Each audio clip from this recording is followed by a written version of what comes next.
Tonight we're going to study the first of two sessions on a particular chapter.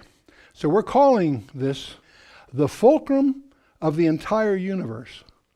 That sounds kind of heady, doesn't it? You'll see why. Because we believe this is the pivot of all history. Can you imagine that? And we're talking, of course, about Isaiah 53, a chapter so important, we're going to spend 2 evenings on it. This is the first of two. So now we are in what's called Unit 2 of Isaiah. Isaiah is really in two halves in a sense. And Unit 2 is chapters 40 through 66 to the end. And there's a shift, if you've been following through our commentary, there's such a shift in styles that are no less remarkable than the theme itself. The themes are different, the style is different. And we're leaning heavily on the Great Scroll, that complete copy of the book of Isaiah that was found in the Dead Sea Scrolls back in 1947. And we have the benefit of a proprietary translation from the Paleo-Hebrew into English by Dr. Peter Flint himself. And that's used by the International Standard Version Bible, which leads on this as its primary reference. The ISV relegates both the Masoretic text and the Septuagint as variants. It's a very unusual undertaking. We will confine our exegetical and expositional comments referencing, as we always do, the King James Version. But it'll be our style to look at the ISV first to get the flow, the feeling of the passage. And so, now the design of Unit 2 is rather interesting.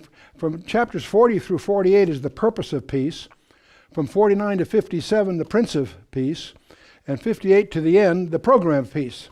And those first two sessions have sort of a bookend on them, 48:22 and 57:20, same verse. There is no peace, said Yorevave, to the wicked. But right in the middle of this unit, and we're in unit, of course, the middle unit there, is this chapter that we're going to explore in the next two sessions, chapter 53. It's interesting that it's called by many people the Holy of Holies of the Old Testament. And it happens to be 13 chapters in from the beginning of the unit, and it's 13 chapters left to the end. It's literally in the middle of this segment of the Unit 2 of Isaiah. And Isaiah 53, I'm calling it the fulcrum of the entire universe, and that may sound a little heady, but you'll see why before we're through. It's also called the pivot of all history. And that's a breathtaking statement, if you think about it. And of course, it's also called by many the Holy of Holies of the Old Testament.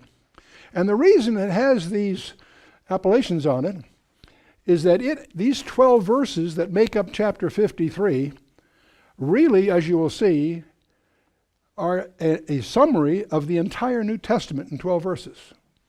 It's really astonishing to realize we're talking about something that was written, 700 BC. This has been a long time ago. And this passage is so provocative that, in Judaism, they're divided in Ashkenazi and Sephardic Jews. There's two ethnic roots to Judaism.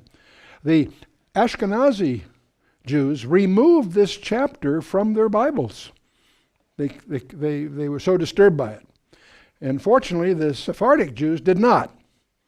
But even eclipsing both of these guys, in 1947, when the Dead Sea Scrolls were found, the most precious scroll was a complete copy of the book of Isaiah. And right in the middle of it, when you visit Israel, you can go to the Israeli Museum. They have a special building just to show this. You can go there and see right in the middle of Isaiah, there's chapter 53. And so that is embarrassing. Written about 700 BC, we find this passage is alluded to in all four Gospels, and also in Acts, Romans, and 1 Peter, and we'll look at some of those places as we go. And so, it's what makes it so important? The crucifixion of Jesus Christ. Isaiah 53 will deal with the cross, the lamb that was slain in our place, if you will. And what's remarkable about all of this is that the official form of execution in Israel was stoning. Crucifixion was invented about 90 BC by the Persians and then widely adopted by the Romans, and of course was the method of execution. That's what's so startling to realize that 7 centuries earlier, This form of execution is detailed in the scriptures long before it was invented. Many people miss that. In Psalm 22 is another passage on the cross. The bones, the thirst, the piercing of the hands and feet, the humiliation, the ridicule, the casting of lots. Even the first and last words of our Lord as he hung on the cross are quoted there. Psalm 22 reads as if it was dictated by Jesus as he hung on the cross, even though it was written 700 years earlier. No, we're dealing with a supernatural book, and this is a supernatural passage. We need to recognize what it is. When we get to the second coming of Christ, interestingly enough, in Zechariah 12:10, he says, "They shall look upon me whom they have pierced." Zechariah 12:10, there's a description by the Lord of what's going to happen when he makes his second appearance. Many people miss the fact that in the English, they shall look up on me whom they've pierced, but in the Hebrew, there are two letters between those two words that are not translated, the Aleph and the Tau. If I put that in the Greek, you'd recognize I'm the Alpha and the Omega. And that's the Hebrew way of saying it. It's untranslated, but it's there, believe it or not. Check it out. It's quite exciting. But another thing I want to point, we're talking about Isaiah 53, but it's widely recognized among scholars that it actually starts about 3 verses earlier. In other words, the last 3 verses of chapter 52 really are part of this passage. So that may confuse you as we go, but we should remember that the chapter divisions that we're so used to were added in the 14th, 15th centuries. So they're man's parsing there. And as is our style, we're going to always start by just reviewing the International Standard Version, because giving it its due, it really captures the flow of Isaiah's thought very, very comfortably. So we'll start that way. So to give you a flavor of the context of chapter 52, we'll start where 52 started in the last session. And so in the ISV, in verse 1 of chapter 52, it says, "Awake, awake, clothe yourself with strength, O Zion. Put on your beautiful garments, O Jerusalem, the holy city. For the uncircumcised and the unclean won't enter you. Shake yourself from the dust and arise and sit on your throne, O Jerusalem. Loosen the bonds from your neck, O captive daughter of Zion. For this is what the Lord says, you were sold for nothing and you'll be redeemed without money." And he goes on to say, "For this is what the Lord says, my people went down long ago into Egypt to live there. The Assyrian too has oppressed them without cause." That's another of those indications that the Pharaoh of the Exodus was Assyrian, not Egyptian, by the way. But moving on. "Now therefore, what am I doing here, asked the Lord, seeing that my people are taken away without cause? Those who rule over them are deluded, says the Lord, and continuously, all the day long, my name is blasphemed. Therefore, my people will know my name. In that day, they'll know that it is I who speaks. Here I am. For how beautiful on the mountains are the feet of one who brings news of peace, who announces good things, who announces salvation, who says to Zion, your God reigns. Listen, your watchmen lift up their voices. Together they sing for joy. They will see in plain sight the return of the Lord to Zion with compassion. Break forth together into singing, you ruins of Jerusalem, for the Lord has comforted his people and has redeemed Jerusalem. The Lord has bared his holy arm in the eyes of all the nations, of all the ends of the earth will see the salvation of our God. Depart, depart, go out from here, touch no unclean thing, go out from the midst of her, purify yourselves, you who carry the vessels of the Lord. For you won't go out in haste, nor will you go in flight, for the Lord will go before you, and the God of Israel will be your rear guard. He is called the God of all the earth. Well, that's the flavor of the the International Standard Version of Isaiah. And you get the flavor that this is obviously messianic. It's obviously alluding to the time when the Lord has come back to redeem Israel. We're going to see a shift of focus here in the next verses to the suffering servant. Up till now, it's a sweep of the second coming, if you will, as we saw last time. But now we see a change of subject, a refocusing, a sharpening of the focal length, if you will, to the suffering servant himself. We're shifting to a person. Let's see, we're at Isaiah 52, verse 13, 3 verses before the end of the chapter here. In the ISV, it reads as follows. Look, my servant will prosper, and he will be exalted and lifted up and will be very high. Just as many were astonished at you, so was he marred in his appearance more than any human, and his form beyond that of human semblance. So will he startle many nations. Kings will shut their mouths at him, for what they had not been told them, they will see, and what they had not heard, they will understand. Now, let's shift this to the King James. We'll unpack it piece by piece. Start picking it up at Isaiah 52, verse 13. Behold, my servant shall deal prudently. He shall be exalted and extolled and be very high. As many were astonished at thee, his visage was so marred more than any man, and his form more than the sons of men.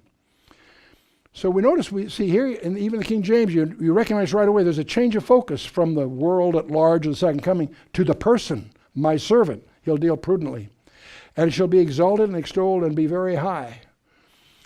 And we all remember in John chapter 3, verse 14, where Nicodemus comes to Jesus, and for the first time in the entire Bible, Jesus explains the bizarre event of Numbers 21, where God tells Moses to make a brass serpent and put it on a pole and all that to cause the healing there. Nowhere in the Bible is that weird technique explained until you get to Jesus explained to Nicodemus, where he says, as Moses lifted the serpent in the wilderness, so shall the Son of Man be lifted up.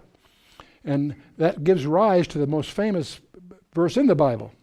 For God so loved the world that he gave his only begotten Son, John 3:16. So he will be exalted and extolled and be very high.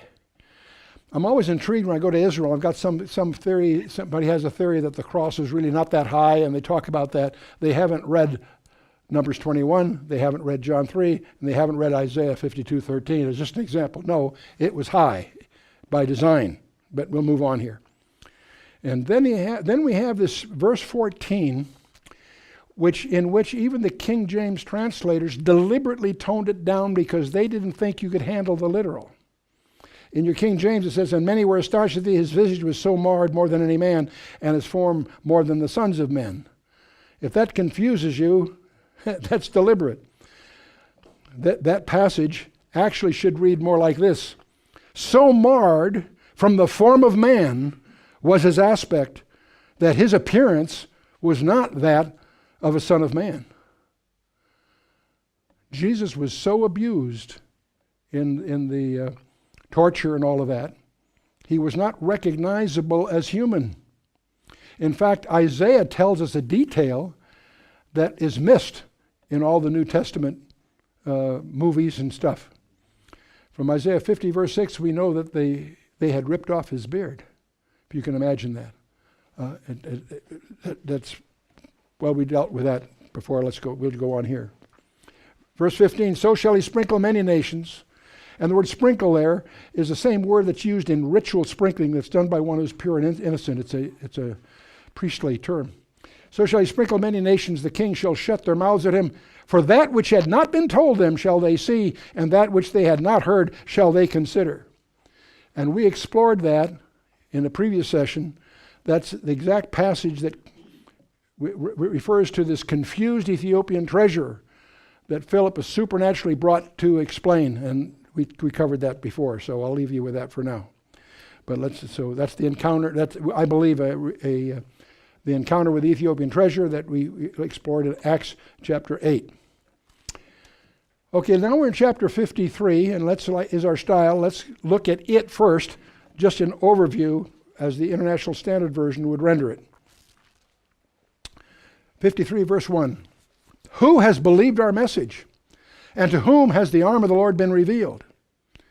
For he grew up before him like a tender plant, like a root out of a dry ground. He had no form, and he had no majesty that we should look at him, and there's no attractiveness that we should desire him. He was despised and rejected by others, and a man of sorrows, intimately familiar with suffering, and like one from whom people hide their faces, and we despised him and did not value him. Surely he has borne our sufferings and carried our sorrows. Yet we considered him stricken, struck down by God and afflicted. But he was wounded for our transgressions, and he was crushed for our iniquities. And the punishment that made us whole was upon him, and by his bruises we are healed. All we like sheep have gone astray. We have turned, every one of us, to his own way. And the Lord has laid on him the iniquity of us all. He was oppressed and he was afflicted, yet he didn't open his mouth. Like a lamb that is led to the slaughter, as a sheep that before its shearers is silent, so he did not open his mouth. From detention and judgment he was taken away. And who can even think about his descendants? For he was cut off from the land of the living. He was stricken for the transgression of my people. Then they made his grave with the wicked and with rich people in his death, although he had committed no violence, nor was there any deceit in his mouth.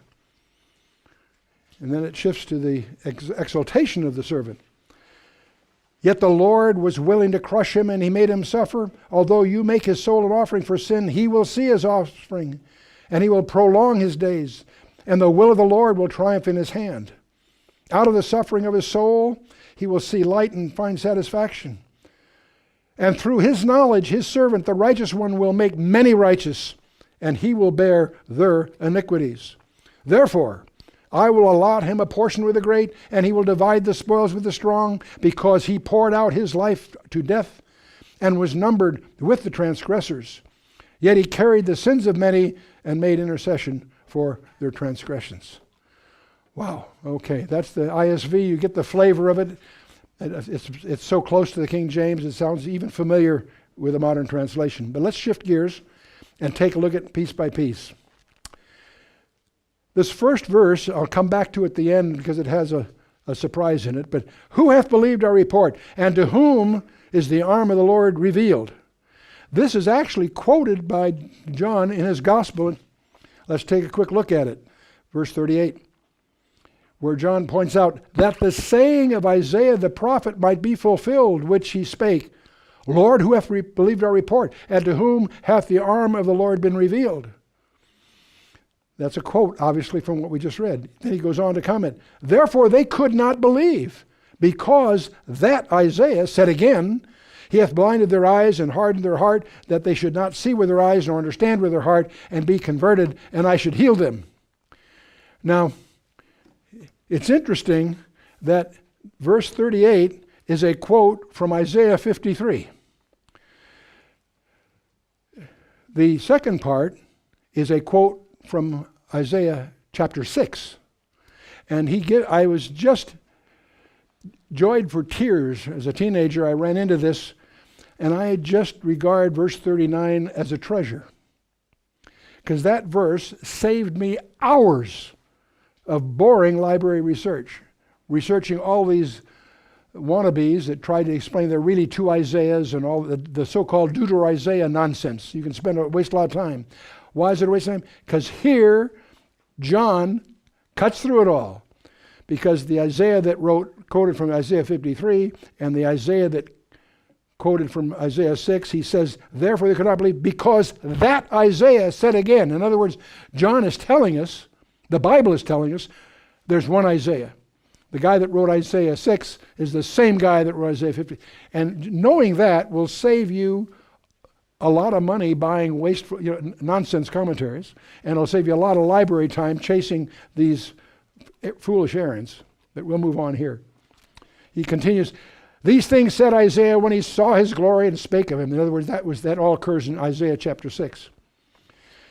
It says, nevertheless, among the chief rulers and also many believed on him, but because of the Pharisees they did not confess him, lest they should be put out of the synagogue. One of the interesting observations I've made from my own Bible studies is that you can find many Pharisees and priests that were at least secretly believers in Christ. You can't find any Sadducees that did. The people that were extremely conservative, some saw through it and saw their Messiah. The so-called liberals of that day, the modernists of that day, I'm not saying they didn't get saved. I cannot find any place in the scripture where it's recorded that they did, by the way. That's a caution flag of a different kind. We'll move on here. Anyway, this is quoting Isaiah 6. It may surprise you to realize that the execution of the Messiah was predicted in the Old Testament. In Daniel chapter 9, the famous 70 weeks prophecy, it says that the Messiah shall be cut off. Karat. That term is the term cut off is to cut off, kill, execute for a capital crime. Shall the Messiah be karat, but not for himself. And the people of the prince that shall come shall destroy the city and the sanctuary. It goes on. I just want to remind you, that should be a review. If you know about the 70 weeks, it predicts the execution. If you're not familiar with the 70 weeks, it's probably one of your most important studies to really understand what's behind all of that. Let's get back to Isaiah 53. Now we're down to verse 2. We're making progress here. For he shall grow up before him as a tender plant, as a root out of a dry ground. He hath no form nor comeliness, and when we shall see him, there is no beauty that we should desire him. And so those of you that are interested in Jesus' childhood, you may be surprised to discover there's an allusion to it in Psalm 69. He obviously came from a very unhappy childhood. And so it's also interesting that it speaks as a root of a dry ground, and the root of David, if you will. And it's well, in Isaiah 11, you may recall, it mentions in verse 10 of Isaiah 11, that in that day there shall be a root of Jesse, which shall stand for an ensign of the people, and to it shall the Gentiles seek, and the rest shall be glorious. That allusion to a root of Jesse is biblical from Isaiah 11. It's also a label that we see emerge in Revelation chapter 5, when the Lamb that picks the seven-sealed book to open the seals, he's the root of Jesse. And that's one of his titles. And so we'll move on here for this thing here. Verse 3. He is despised and rejected of men, a man of sorrows and acquainted with grief. And we hid, as it were, our faces from him. He was despised, and we esteemed him not. And that we there, by the way, refers, of course, to Israel on the one hand, but it also includes us as Gentiles. So don't fall into those traps. Recognize that we are all people. There's a great deal of abuse through the centuries where people tried to call the Jews the Christ killers. If you want to blame somebody for the crucifixion of Christ, blame me. It was my fault because of my sins that were on that tree. Matthew 27 highlights all of this for us. They spit upon him, they took the reed and smote him on the head. And after that, they had mocked him. They took the robe from off him and put his own raiment on him and led him away to crucify him. So you're all well familiar with this thing. And they even ripped off his beard, as I mentioned before. Get down to verse 4. We're making progress here. Surely he hath borne our griefs and carried our sorrows. Yet we did esteem him stricken, smitten of God, and afflicted. One of the shocking things I want you to really carry away from this study is to realize in these 12 verses that we are exploring, we have the summary of the essence of all Paul's epistles put together. It's all summarized here in these few verses in the Old Testament. Surely he hath borne our griefs and carried our sorrows. I want you to notice as we go through this whole passage, the substitutionary character that's not only declared, it's emphasized. He didn't just die. He fulfilled specifications so that he bore it all for us. The substitution is the key thought all the way through here. Matthew 8 mentioned that it might be fulfilled which is spoken by Isaiah the prophet, saying, he himself took our infirmities and bare our sicknesses. Even Matthew in chapter 18 emphasizes that in the gospel itself. And it's confirmed in all the gospels, by the way. The whole New Testament is summarized in a few Old Testament verses. Let's go on to verse 5. But he was wounded for our transgressions. He was bruised for our iniquities. The chastisement of our peace was upon him, and with his stripes we are healed. Notice the substitutionary allusions all through him. He was wounded for our transgressions. He was bruised for our iniquities. The chastisement of our peace was upon him. Every morning that should be our prayer of thanksgiving as we try to understand what this means. But I want you to watch out for that last one. By the way, he was born of a woman so that we could be born of God. He humbled himself so that we could be lifted up. He became a servant so that we could be made joint heirs with him. That you and I can't imagine what that means. That we're joint heirs with him? Wow. He suffered rejection so that we could become his friends. He denied himself so that we could freely receive all things. He gave himself so that he could bless us in every way. All the way through here, there's that antiphonal concept. But I want to come back to this fourth element of verse 5 because it's widely misunderstood or misapplied. He was wounded for our transgressions, bruised for our iniquities, chastisement of our peace was upon him, and with his stripes we are healed. Watch out for that one, because many, and I'm guilty of it too in my earlier years, I'm indebted to my friend Ron to remind me not to let this one slip by. It's misapplied. Did the cross of Christ purchase physical, that is medical healing? Many people take that verse and apply it that way, and that's dangerous, surprisingly so. If that was true, Paul didn't know that. Did you know that? Because he gave Timothy bad advice concerning his frequent sicknesses. He left Trophimus in Miletus sick in 2 Timothy 4. Because we're talking about medical healing. It's not talking about that here. If Christ purchased physical healing, Peter didn't know that. He wrote 2 letters dealing with suffering and the Christian life. So what's the contradiction here? There's a caveat I want you to be aware of. The context of Isaiah 53:5 is soteriological. It has to do with salvation, not medical healing. It's the healing from the effects of sin. That's what it's all about. And 1 Peter 2:24 is your anchor for this. Peter points it out. Who his own self bare our sins in his own body on the tree, that we, being dead to sins, should live unto righteousness. And then he quotes this very passage, by whose stripes ye are healed. Peter's telling us what it's focusing here isn't medical, physical healing. He's talking about something vastly more profound, vastly more pervasive, vastly more determinate of our destiny. That's what so by whose stripes he even heals that. And many people quote Matthew 8:17, but that's quoting Isaiah 53 verse 4, not verse 5. There's some subtleties here. And the reason I want to emphasize this, it's easy to get caught in a trap. Because if you start arguing that Jesus on the cross guaranteed our medical healing, you've got a problem. Because what do you do when you find someone who's not healed? One of our closest friends lost a foot. How does that fit in? See, the problem is if you attempt to apply Isaiah 53 verse 5 to medical healings, you run the risk of clouding your own confidence in your own eternal security when a medical healing might not occur.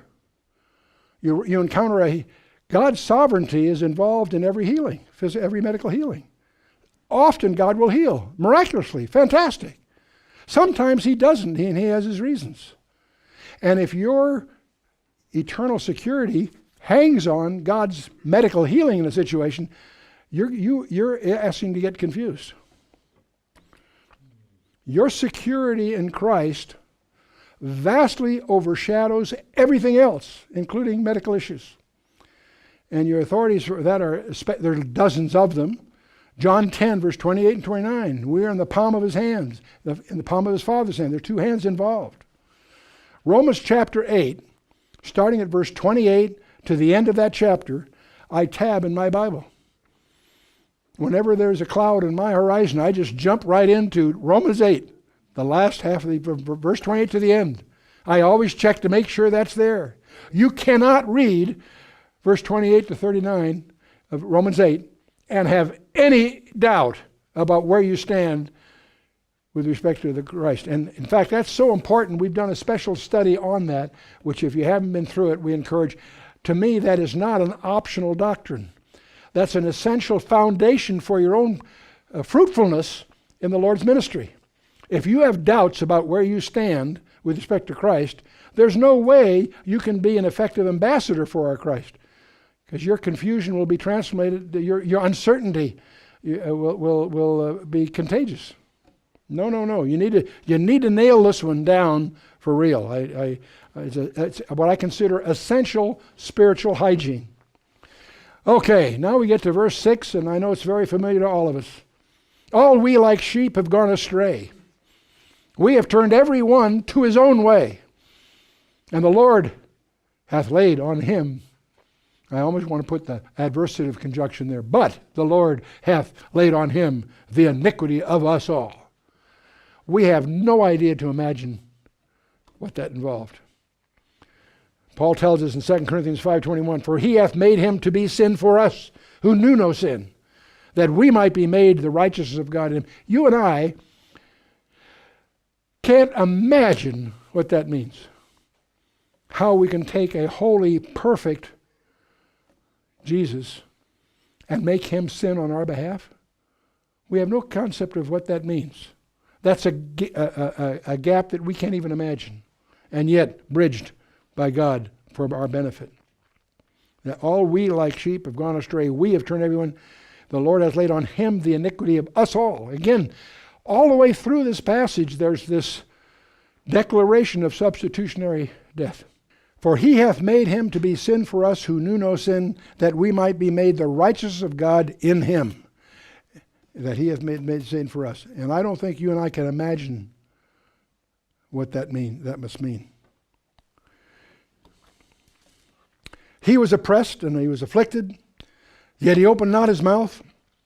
He has brought as a lamb to the slaughter, and as a sheep before her shearers is dumb, so he openeth not his mouth. Now, it's amazing to me, as I started digging into this, how that particular aspect is hammered away in all the four Gospels and Acts. Take a look at this. In Matthew 26. The high priest rose and said unto him, answerest thou nothing? What was it which these witnesses against thee? But Jesus held his peace, didn't respond. Until the high priest, then the high priest answered and said unto him, I adjure thee by the living God that thou tell us whether thou be the Christ, the Son of God. He's putting him under oath, and the law required him to respond, so he did. Jesus said to him, thou hast said, nevertheless I say unto thee, hereafter shall ye see the Son of Man sitting on the right hand of power and coming in the clouds of heaven. You know, it always amazes me when I find these critics say that Christ never said he was God. They haven't read their Bible. He not only said it, he said it under oath, and that was the reason they executed him, because of that claim. So, Jesus held his peace. And when he was accused of the chief priests and elders, he answered nothing. Then said Pilate unto him, hearest thou not how many things they witness against thee? But he answered him to never a word, insomuch that the governor marveled greatly. He answered nothing. He answered never a word. If you do your study, you'll discover that the personal representative of the ruler of the world declared him innocent 7 times and tried every administrative trick he could think of to get out from under this decision. And so, in Mark chapter 15, the chief priest accused him of many things, but he answered nothing. And Pilate asked him again, answering, answerest thou nothing? Behold, how many things they witness against thee. But Jesus yet answered nothing, so that he marveled. When Pilate finds out he's a Galilean, I can lay this on Herod. So he gets Herod into the picture. But even when he's before Herod, then Herod questioned him with many words. But he, that's Jesus, answered him nothing. There again. He never made defense of himself, even though he's innocent. And when Pilate therefore heard the saying, he heard that he the Son of God, he got kind of shook. When Pilate therefore heard that saying, he was the more afraid. And he went again into the judgment hall and said unto Jesus, whence art thou? But Jesus gave him no answer. There again and again. It intrigued me how often that is hammered away in the New Testament. When you get to the book of Acts, we have the encounter with the Ethiopian treasurer, and Philip is there. And the Ethiopian treasurer is reading, it tells in verse 32, the place of the scripture which he read was this. He was led as a sheep to the slaughter, and like a lamb dumb before a shearer, so he opened not his mouth. In his humiliation, his judgment was taken away. And who shall declare his generation? For his life is taken from the earth. The very passage that confused the Ethiopian treasurer is the passage we're looking at. He went to Jerusalem to worship. He's on his way home confused because he heard the Messiah had come, but he's been killed, so he's confused. And the Lord supernaturally gets him tutored there. But even this whole issue of not opening his mouth and so forth, the very passage that was at issue last time. Let's move on. We're at verse 8. He was taken from prison and from judgment. And who shall declare his generation? For he is cut off out of the land of the living. For the transgression of my people was he stricken. Who shall declare his generation? It's absolutely astonishing to realize the person we're dealing with was the Creator himself. He was crucified on a cross of wood, yet he made the hill on which it stood. It's astonishing to watch the crucifixion when you realize who is being crucified. At any time, he could have said, enough already, I'm out of here. What held him to that cross? It wasn't the nails. It was his commitment to you and me, his love for you and I. Ooh.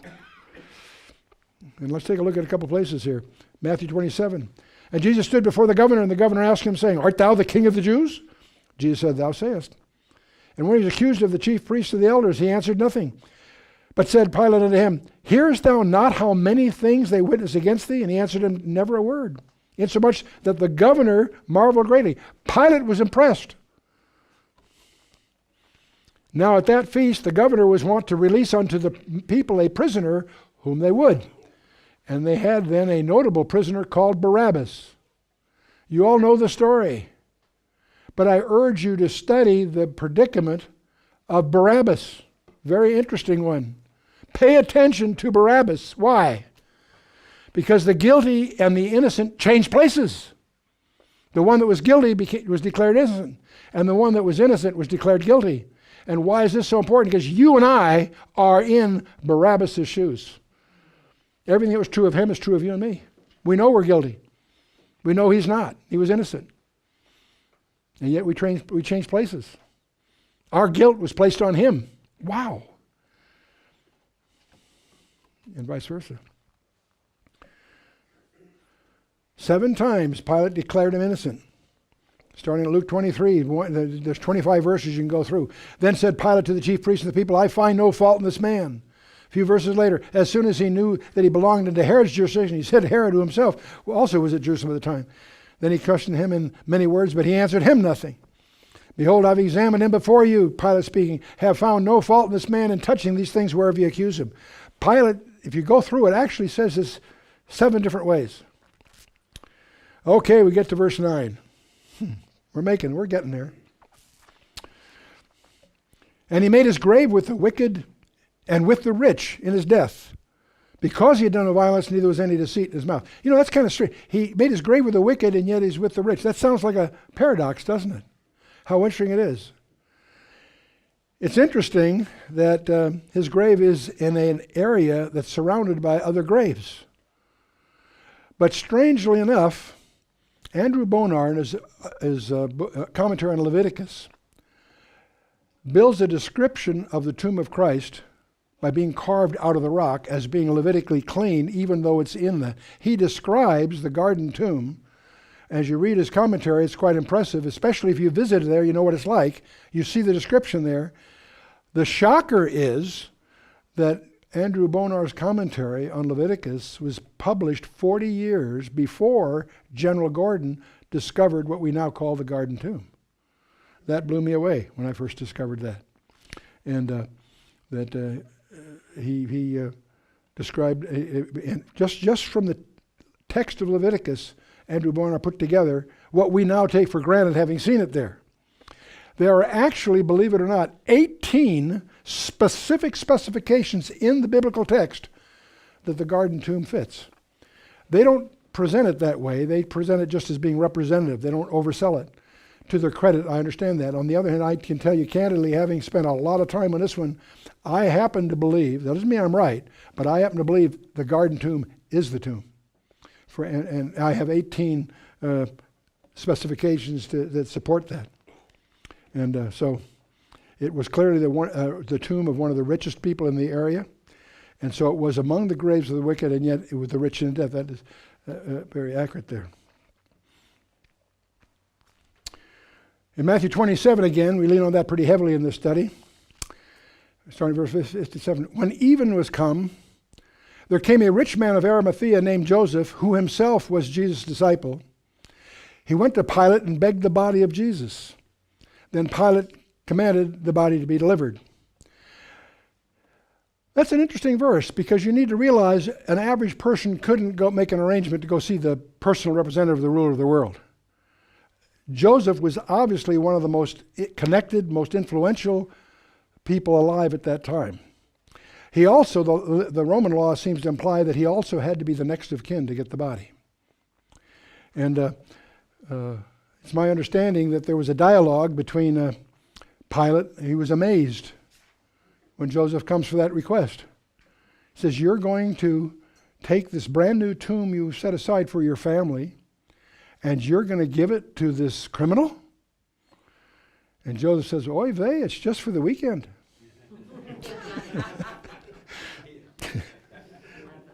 A silly story, but I can never resist working that in to break the thing here.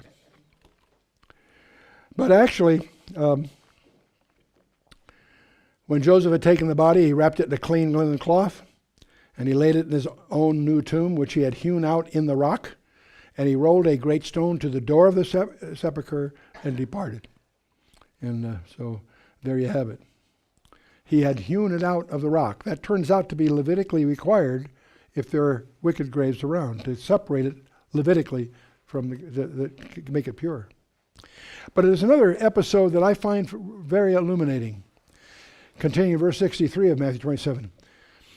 The next day, the day after the crucifixion, the Pharisees, they come to Pilate and they say, Sir, we remember that deceiver said while he was yet alive, after 3 days I will rise again. You know, it's interesting to me, his enemies knew that. The disciples were surprised. It always fascinates me that the enemy they were paying attention. After 3 days I'll rise again. Command therefore that the sepulchre be made sure until the third day, lest his disciples come by night and steal him away and say to the people, he is risen from the dead. So the last error will be worse than the first. That's an interesting remark. They admitted this whole thing was a big mistake. See, they had not planned to do it on a holiday. Jesus controlled the timing. When he announced at the Last Supper that he was going to be betrayed, that let the cat out of the bag, so to speak, and on it goes. He was in control of it all. But it's interesting how they asked the Roman authorities to make sure that no one could steal. Do you think that the personal representative of the ruler of the world would have the resources to put an adequate guard on that too? Let me tell you, if there was any way that could have been avoided, it would have been. And I love this last verse. It's one of my favorite verses about this whole area. Pilate said to them, ye have a watch, go your way, make it as sure as you can. I love that, because I can hear in the rhetoric Pilate's skepticism.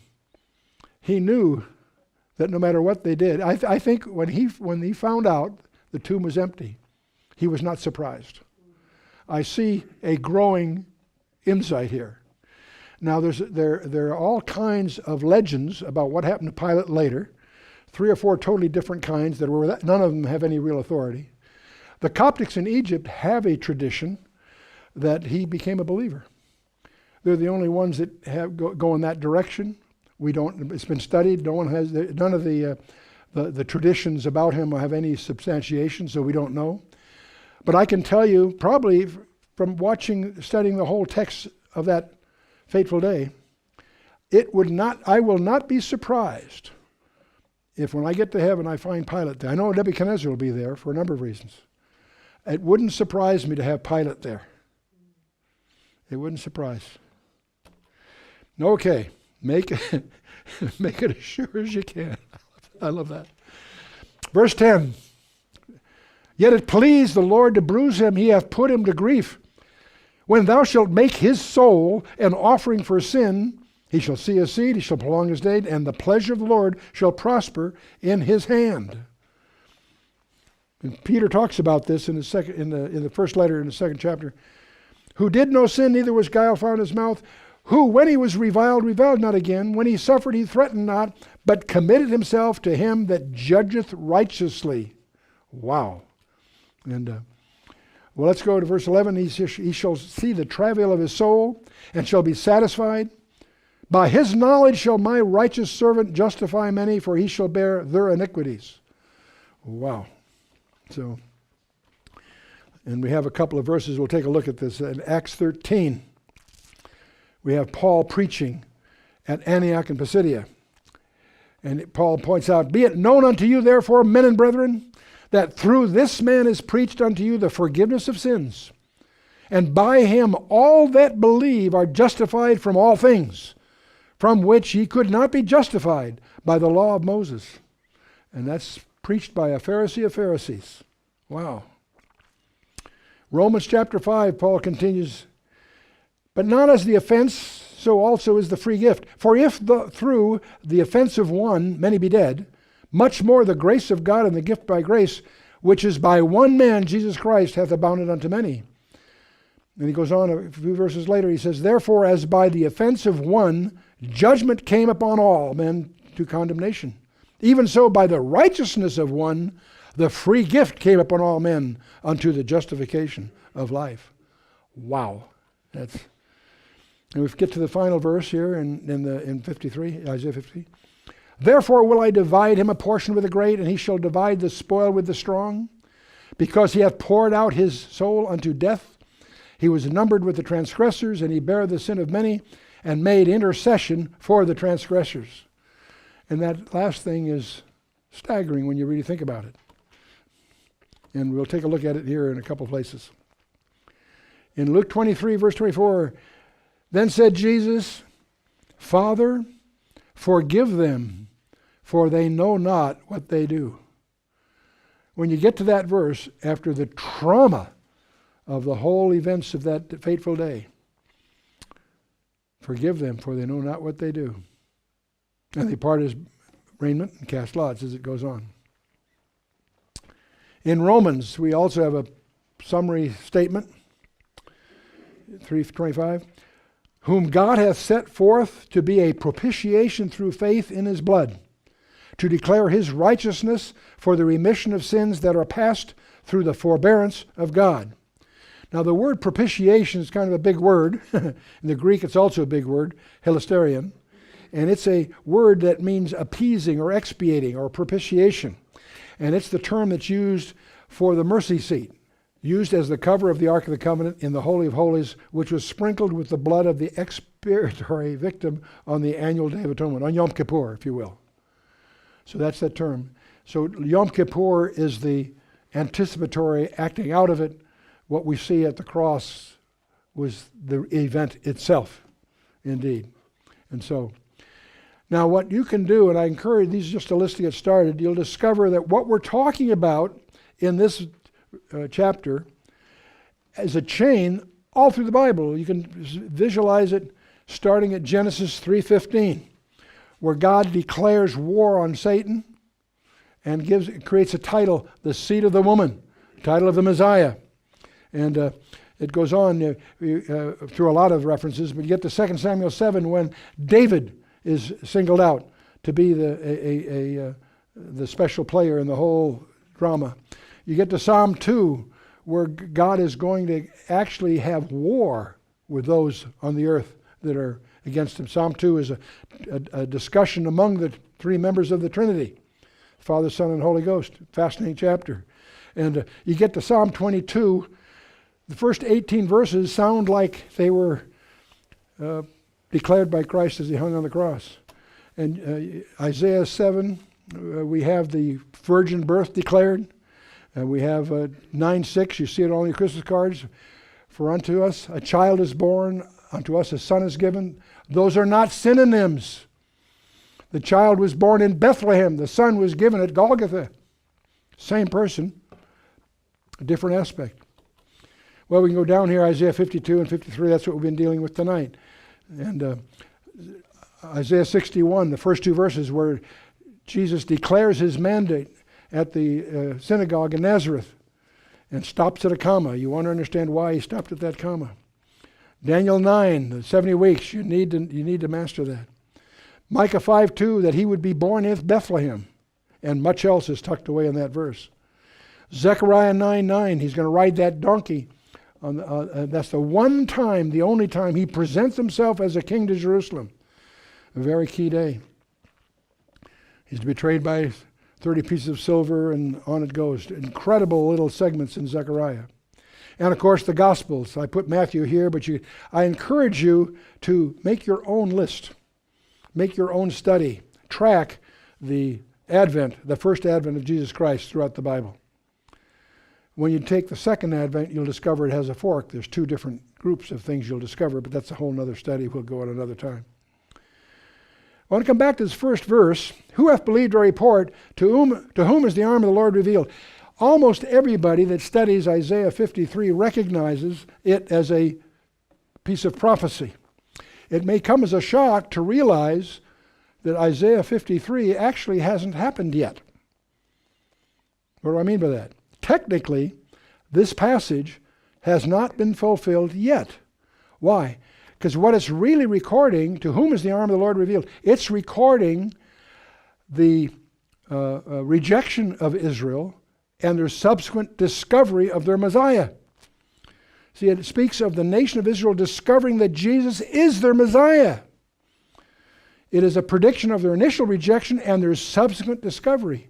What you're really reading there really technically applies to that lifting of the fog when the nation Israel realizes Jesus all this time is their Messiah. That hasn't happened yet.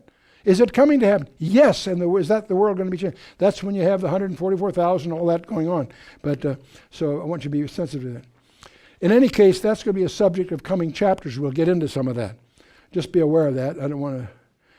What's our epistemology? Is the study of knowledge, its scope and limits. What is our epistemological approach to this whole subject here? Well, the first thing we do is to establish the integrity of the design. We're talking about the Bible. To understand its integrity as a single piece. What do I mean by that? We have 66 books that were penned by over 40 authors, 40 some odd, we don't know how many exactly, at least 40. And all this occurred over several thousand years. Okay? The basic premise under our epistemology is the following. We have two critical, we have in our possession an integrated message system. My technical specialty is the information sciences, and the discovery you need to make for yourself is the integrity of the design of the 66 books. The use of idioms, the realization that it had to be designed by a single author. It's an integrated, I don't mean just thematically, even down to the details you'll discover it bears design.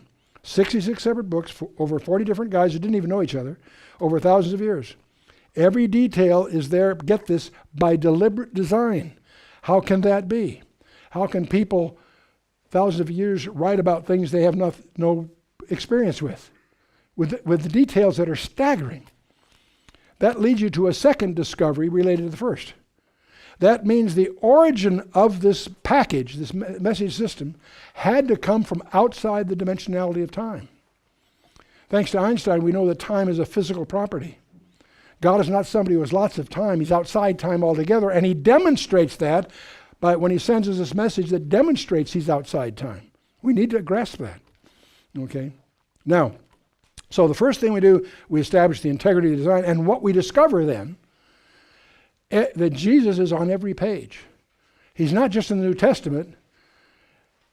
He is throughout the whole package. That establishes the identity of who Jesus Christ is. He's on every page in the Bible. In the Old Testament Tanakh, we know the Hebrew scriptures, what we call the Old Testament, was translated into Greek 3 centuries before Christ was born. Set aside the other manuscript things, it doesn't matter for us. It was translated into Greek 270 BC. They contain over 300 specific details about the coming Messiah. Just taking those that are quoted in the Gospels. He was born of David's family. He was to be born of a virgin. He would be born in Bethlehem. He would sojourn in Egypt. He'd live in Galilee. Yeah, in fact, in Nazareth. He'd be announced by an Elijah like herald. that would occasion the massacre of Bethlehem's children. He'd proclaim a jubilee to the world. He would include the Gentiles. He had a ministry of healing. He would teach among parables. He would be disbelieved and rejected by the rulers. In fact, just in the last week of his life, there's a whole bunch of them. He would make a triumphal entry to Jerusalem. He'd be betrayed by 30 pieces of silver. He would give in vinegar and gall. They'd cast lots for his garments. His side would be pierced. Not a bone would be broken. He would die among other malefactors. His dying words were foretold. He would be buried by a rich man. He would rise from the dead on the third day. And his resurrection would be followed by the destruction of Jerusalem 38 years later. Wow. Okay. So our approach is, okay, we establish the integrity of design. It describes the identity of this person called Jesus Christ. And while he is on the earth, he authenticates the rest of the package. That's not circular reasoning because it's composed of 40 different books. You follow what I'm saying? That's the 66 books, the 40 authors, so on. So that's the approach. Well, what we've done tonight is what we call session 19 of our commentary. We've explored the exegesis and exposition and the personal implications for you and me. What we're going to do next time is we're going to look at the same passage from another point of view. We're going to review some discoveries that have been made about the text itself that are absolutely mind-boggling. And they have apologetic implications. So that's what we're going to explore next time. That will carry you. Tonight you could consider it devotional in a sense, because we really are trying to come to grips with the incredible event that occurred on that wooden cross erected in Judea some 2,000 years ago.